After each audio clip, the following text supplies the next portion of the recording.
しないんだい。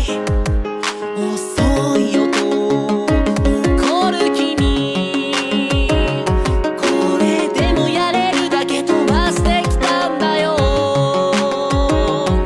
心が体を追い越してきたんだよ。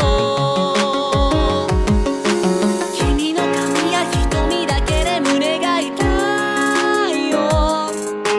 同じ時を吸い込んで話したくないよ。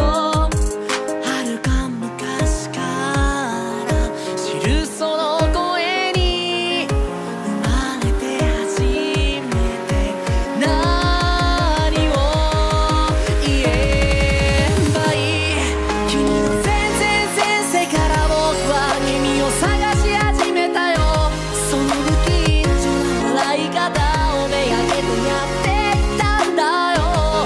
君が全部なくなってじりじりになったって、もう迷わない、また一から探し始めるさ。むしろゼロからまた宇宙を始めてみよう。